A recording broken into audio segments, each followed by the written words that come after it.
How to care for long-haired cats.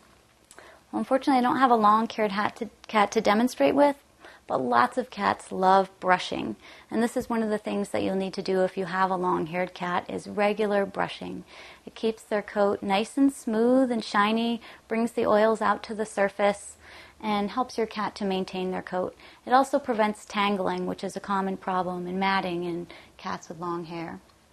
So I want to start by warming my cat up and getting them used to it. So I don't want to plan on having a long brushing session in the very beginning as part of my long hair cat care. So I want to just start by petting my cat and making her feel comfortable.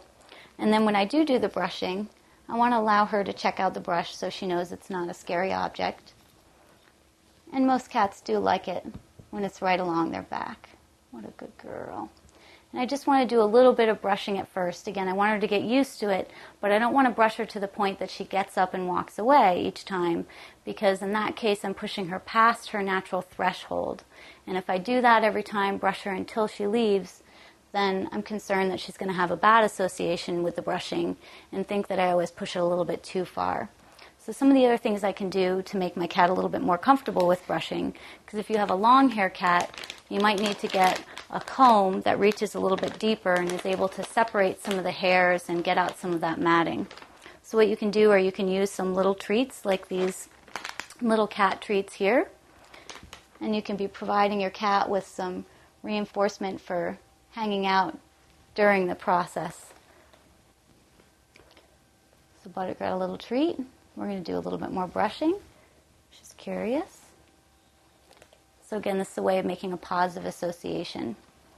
Since sometimes brushing a long cat can be a lot of work, and you have to be picking at some of those spots, I tend to get out some canned food. So I'll open up a can of food, which is very appealing to your cat.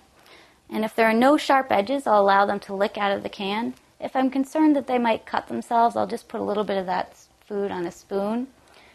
And then you can either do this yourself or have someone else holding the spoon, but it gives you a chance to brush your cat and work at some of those matted areas which might be down by the legs and get that hair out. Again, this is an important part of keeping a long-haired cat is the regular grooming. So every day, maybe every other day, if you make it a positive experience and quit while you're ahead before your cat leaves, then they'll think that it was a trusting experience, and they'll allow you to brush them again next time. Good girl.